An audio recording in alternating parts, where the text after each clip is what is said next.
Hello everyone, welcome to cinema और मैं। तो आज मैं जिस मूवी का एक्सप्लेनेशन लेकर आई हूँ उसका नाम है दुलारा। ये मूवी 1994 में रिलीज हुई थी। इस मूवी में लीड रोल में गोविंदा और करिश्मा कपूर हैं। तो चलिए शुरू करते हैं। तो फिल्म की स्टार्ट में हम जेम्स को देखते हैं जो किसी को मारने की बात कर रहा होता है फ़ोन पर। जेम्स एक गुंडा है और वो पैसे लेकर लोगों को मारता है। फ़ोन पर बात करने के बाद जेम्स गन लेकर घर से जाने लगता है तो उसकी वाइफ फ्लोरेंस उसे समझाने लगती है कि तुम ये काम छोड़ क्यों नहीं देते, क्या रखा है इन बुरे कामों में, जबकि हमारे पास तो सब कुछ है। तो जेम्स कहता है कि जुर्म की दुनिया में एक बार कदम रखने के बाद कोई वापस नहीं मुड़ सकता।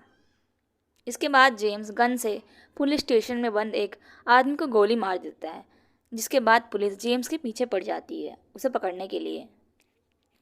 उधर फ्लोरेंस घर पर अपने बेटे जॉन के साथ होती है तो वो देखती है कि जॉन को बहुत तेज बुखार है। फिर वो डॉक्टर को बुलाती है जॉन का चेकअप करवाने के लिए। डॉक्टर दवाई का नाम लिख कर देता है फ्लोरेंस को। तभी जेम्स भी भागता हुआ वहाँ पर आ जाता है। फिर जेम्स वो दवाई लेने जाता है पर मेडिकल स्टोर के बाहर उसे पुलिस देख लेती है और दोबारा उसका पीछा करने लगती है, जिसमें जेम्स को पुलिस की गोली लग जाती है। फिर भी वो दवाई लेकर अपने घर तक आ जाता है, पर घर के सामने ही पुलिस उसे शूट कर देती है और जेम्स के हाथ से वो दवाई भी नीचे गिर जाती है। गोली की आवाज़ सुनते ही फ्लोरेंस बाहर आती है तो वो देखती है कि जेम्स ज़मीन पर पड़ा हुआ है और दवाई भी गिर चुकी है। फिर मरते वक्त जेम्स फ्लोरेंस से कहता है कि जॉन को कभी गलत रास्ते पर मत जाने देना।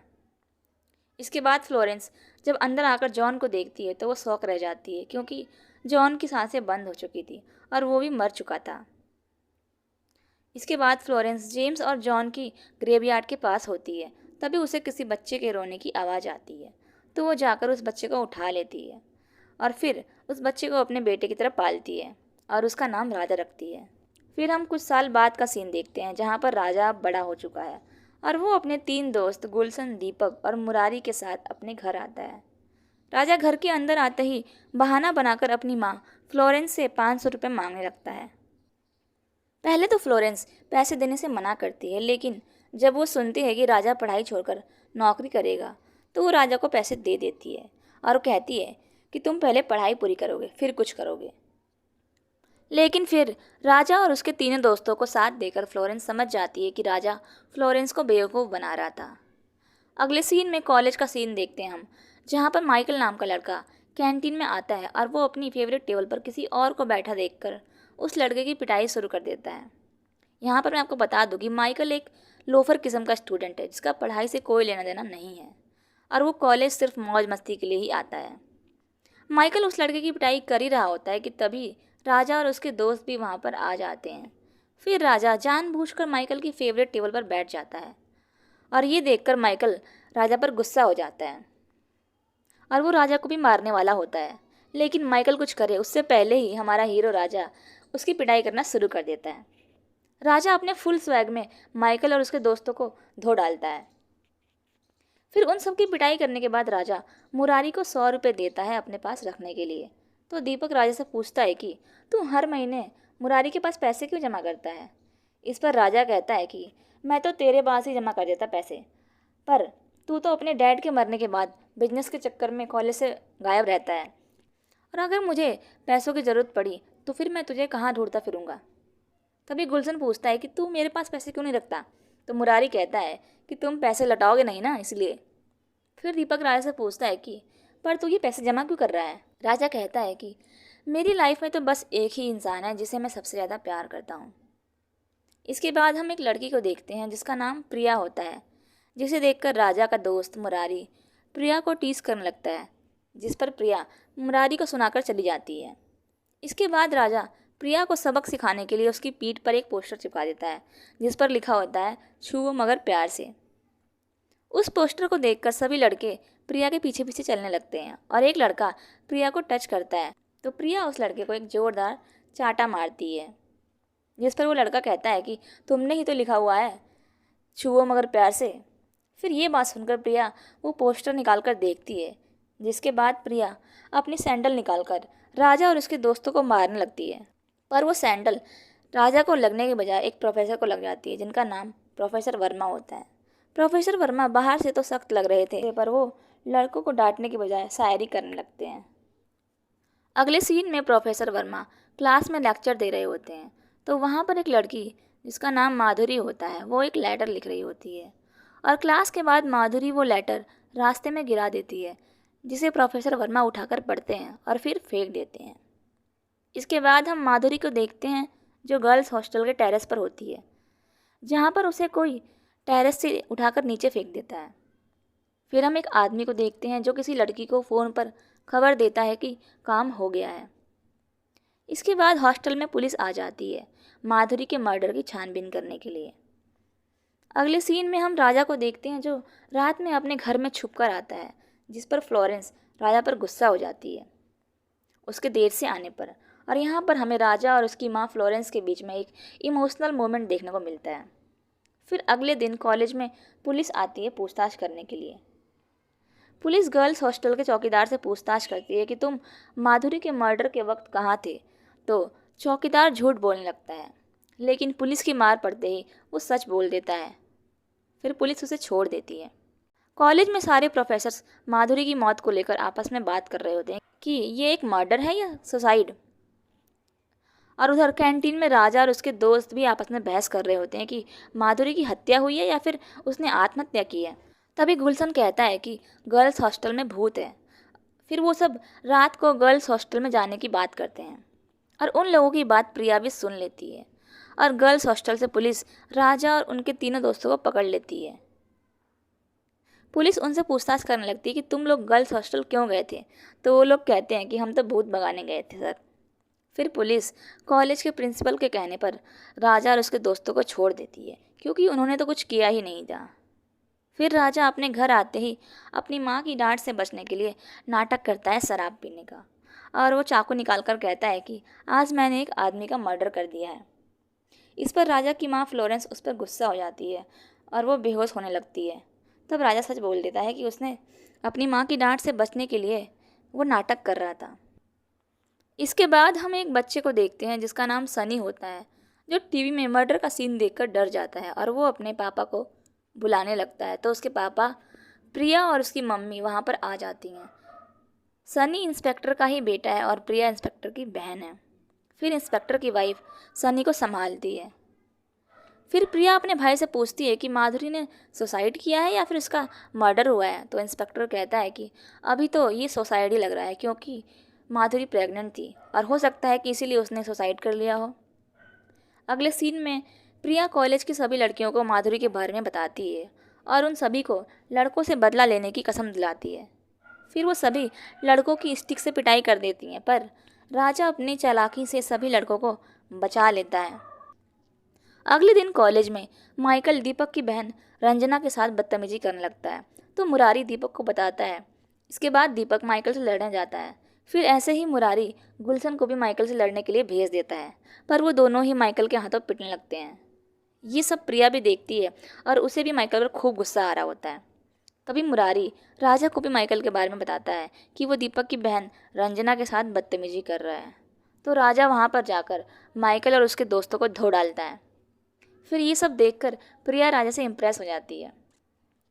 अगले सीन में प्रोफेसर वर्मा क्लास में पढ़ा रहे होते हैं, तभी हम वहाँ रंजना को देखते हैं। वो भी किसी को लेटर लिख रही होती है क्लास में बैठकर। फिर क्लास के बाद रंजना भी माधुरी की ही तरह वो लेटर गिरा देती है, जिसे प्रोफेसर वर्मा उठाकर पढ़ते हैं। कुछ दिनों बाद कॉलेज में क्रिसमस की पार्टी होती है, जिसमें सभी स्टूडेंट्स को जाना होता है, पर प्रिया जाने से मना करती है। फिर राजा उस पार्टी में आ रहा है, ये बात सुनकर प्रिया भी पार्टी में आने के लिए हाँ बोल देती है। राजा अपने दोस्त मुरारी से अपने जमा किए हुए पैसे मांगता है ताकि वो गिफ्ट्स खरीद सके। फिर राजा घर जाता है जहाँ पर फ्लोरेंस यानी उसकी माँ क्रिसमस पर घर को डेकोरेट कर रही होती है। तो राजा अपनी माँ फ्लोरेंस को गिफ्ट के रूप में एक ड्रेस देता है। वहीं राजा जब अपने रूम में जाता है तो वो देखता है कि उसकी माँ ने भी उसके लिए एक सूट खरीदा है गिफ्ट के रूप में। फिर फ्लोरेंस भी राजा के साथ कॉलेज की पार्टी में आ जाती है। पार्टी में प्रिया राजा की माँ से मिलती है और वो एक दूसरे से मिलकर काफ़ी खुश होती हैं। पार्टी में रंजना काफ़ी घबराई हुई होती है और वो जल्दी से पार्टी से निकलने लगती है। तो गुलशन उससे अपने साथ डांस करने के लिए पूछता है, पर रंजना उसे मना करके वहाँ से बाहर निकल जाती है। पार्टी से बाहर आते ही रंजना प्रोफेसर वर्मा से मिलती है, तो प्रोफेसर उसे हॉस्टल की छत पर मिलने के लिए बोलता है। गुलशन भी उन दोनों को साथ में देख लेता है बात करते हुए। फिर रंजना गर्ल्स हॉस्टल की छत पर होती है, तभी वहाँ पर कोई आकर उसे छत से नीचे फेंक देता है। फिर सारे स्टूडेंट्स पार्टी को छोड़कर वहीं आ जाते हैं जहाँ पर रंजना गिरी होती है। दीपक अपनी बहन रंजना की मौत से बहुत दुखी होता है और राजा और मुरारी भी वहीं पर होते हैं। तभी गुलशन आकर राजा को बताता है कि उसने रंजना और प्रोफेसर वर्मा को थोड़ी देर पहले मिलते हुए देखा था और फिर रंजना हॉस्टल की तरफ चली गई थी, तो प्रोफेसर वर्मा भी उसके पीछे पीछे गए थे। ये बात सुनकर राजा को बहुत गुस्सा आ जाता है। फिर हम प्रोफेसर वर्मा को देखते हैं जो पुलिस को फ़ोन पर बता रहे होते हैं कि उनके कॉलेज की एक लड़की का मर्डर हो गया है और उन्होंने मर्डरर को देखा है।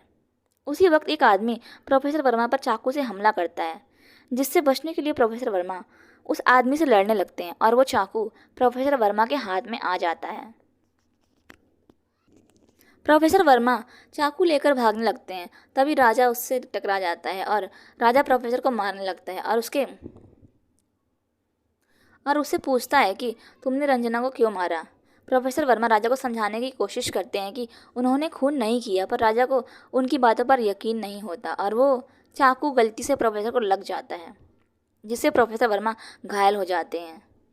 मुरारी और गुलशन भी ये देखते हैं, पर वो जान जाते हैं कि राजा ने ये सब जानबूझकर नहीं किया।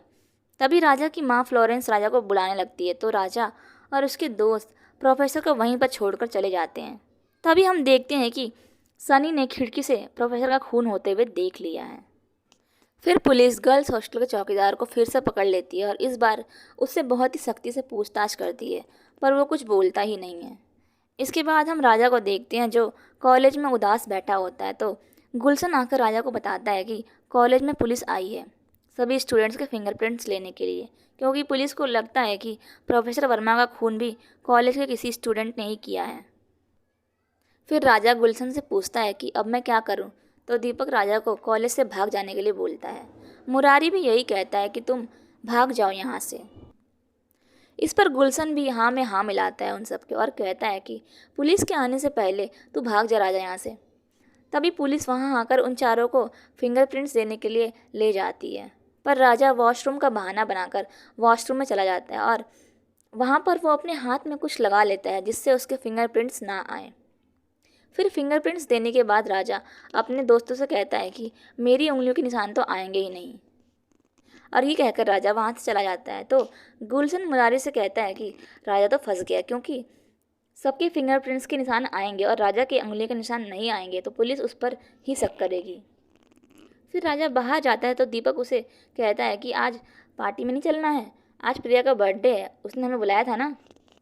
इसके बाद राजा अपने तीनों दोस्तों के साथ प्रिया की बर्थडे पार्टी में जाता है, तो प्रिया राजा को अपने भैया भाभी से मिलवाती है। तो राजा वहाँ पर ये जानकर शौक होता है कि इंस्पेक्टर ही प्रिया का भाई है।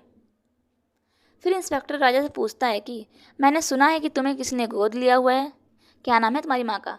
तो राजा अपनी माँ का नाम बताता है। फिर इंस्पेक्टर राजा से उसके बाप का नाम पूछता है, तो राजा जेम्स बताता है। ये जानकर इंस्पेक्टर कहता है कि ये नाम तो कहीं सुना हुआ लग रहा है। फिर प्रिया राजा को केक खिलाने आती है, तो इंस्पेक्टर प्रिया को रोक देता है और कहता है कि ये एक गुंडे का बेटा है जिसका काम लोगों की जान लेना था, और मैं नहीं चाहता कि मेरी बहन एक कातिल के बेटे से प्यार करे। इंस्पेक्टर राजा और उसकी माँ की काफ़ी इंसल्ट करता है वहाँ पर। फिर राजा पार्टी में प्रिया को किस कर लेता है और थोड़ी देर बाद वहाँ पर सनी आता है और वो इंस्पेक्टर यानी अपने पापा से चाकू की तरफ देखते हुए कहता है कि पापा खून खून, और राजा की तरफ इशारा भी करता है। फिर पार्टी के बाद राजा अपने दोस्तों के साथ घर जा रहा होता है, तो गुलशन राजा से कहता है कि इंस्पेक्टर तेरा पीछा करते करते ज़रूर तेरे घर आएगा, इसीलिए तू कहीं छुप जा।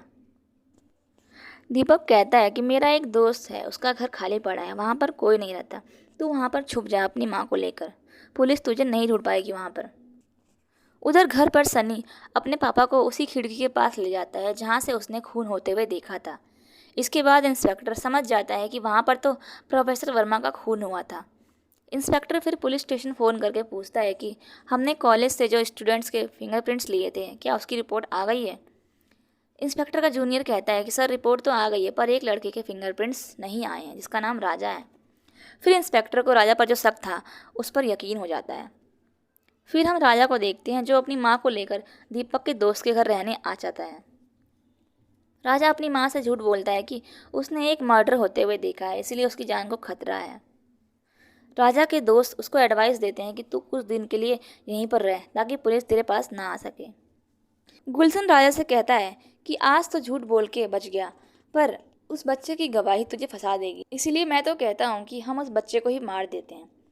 पर राजा गुलशन को डांटते हुए कहता है, गुलशन तू पागल हो गया है क्या? मैं अपने आप को बचाने के लिए एक बच्चे को नहीं मार सकता। इसके बाद हम इंस्पेक्टर के घर का सीन देखते हैं जहाँ पर एक आदमी चाकू से सनी को मारने के लिए आगे बढ़ता है, पर तभी सनी की मम्मी बीच में आकर उसे बचा लेती है, लेकिन वो गुंडा उनको भी घायल कर देता है। पर तभी प्रिया भी वहाँ पर आ जाती है और वो सनी को लेकर एक कमरे में छिप जाती है। वो गुंडा दरवाज़ा तोड़ने की कोशिश करने लगता है, तभी इंस्पेक्टर वहाँ आकर उस गुंडे पर गोली चलाता है, जिससे वो गुंडा वहाँ से भाग जाता है। इसके बाद इंस्पेक्टर अपने घर पर पुलिस तैनात कर देता है सनी की सेफ्टी के लिए। फिर पुलिस गर्ल्स हॉस्टल के चौकीदार को छोड़ देती है, पर उस पर नज़र रखने के लिए कि वो छूटने के बाद कहाँ जाता है। फिर हम देखते हैं कि वो चौकीदार फ़ोन पर किसी लड़की से पैसे मांग रहा होता है। अगले सीन में राजा और उसके तीनों दोस्तों को भी पता चल जाता है कि गर्ल्स हॉस्टल का चौकीदार छूट गया है, इसलिए वो लोग उससे मिलने के लिए जाते हैं लेडीज़ हेल्थ क्लब में, वो भी औरतों के गेटअप में, ताकि वो लोग असली कातिल कौन है इसका पता लगा सकें। राजा को वहाँ पर गर्ल्स हॉस्टल का चौकीदार मिल जाता है, पर वो चौकीदार राजा को देखकर छिप जाता है। राजा उसको ढूंढने लगता है तो वो देखता है कि उस चौकीदार को भी किसी ने मार दिया है। वहाँ पर इंस्पेक्टर भी आ जाता है तो राजा वहाँ से भाग जाता है। फिर अगले दिन अखबार में खबर छपती है कि राजा ब्लू फिल्में बनाने का काम करता है और उसी ने माधुरी, रंजना, प्रोफेसर वर्मा और गर्ल्स हॉस्टल के चौकीदार का खून भी किया है। ये खबर मुरारी अखबार में पढ़ता है तो वो राजा को अखबार में छपी हुई खबर दिखाता है, तो राजा भी वो न्यूज़ पढ़कर हैरान हो जाता है क्योंकि अब पुलिस उसको हर जगह ढूंढ रही थी। तभी वहाँ पर फ़ोन की घंटी बजती है तो राजा फ़ोन पर बात करता है। वो फ़ोन प्रिया का होता है। प्रिया राज को कहती है कि उसे कोई चिट्ठी आई है जिसमें लिखा हुआ है कि अगर कातिल का पता जानना चाहते हो तो कॉन्टेस्ट में आ जाना। राजा और उसके दोस्त प्रिया से मिलकर वो चिट्ठी लेने जाते हैं। राजा वो चिट्ठी पढ़ता है, पर तभी वहाँ पर इंस्पेक्टर आ जाता है और राजा को अरेस्ट कर लेता है। पर राजा किसी तरह से इंस्पेक्टर से बचकर उसी कॉन्टेस्ट में पहुँच जाता है मोनिका नाम की लड़की से मिलने। पर वहाँ पर मोनिका को भी कोई मार देता है और एक बार फिर इल्ज़ाम राजा पर ही आ जाता है। पुलिस भी वहाँ पर पहुँच जाती है, पर एक बार फिर से राजा अपने दोस्तों के साथ वहाँ से बच के निकल जाता है। अगले दिन पुलिस स्टेशन में एक आदमी का फ़ोन आता है और वो इंस्पेक्टर को राजा का एड्रेस बता देता है जहाँ पर राजा छिपा होता है। फिर पुलिस राजा को गिरफ्तार करने के लिए उसी एड्रेस पर पहुँच जाती है। पुलिस को आता देख राजा, दीपक और मुरारी घर से बाहर निकल जाते हैं पीछे के रास्ते से। पर तभी राजा की माँ फ्लोरेंस घर पर आती है क्योंकि वो मार्केट गई हुई थी।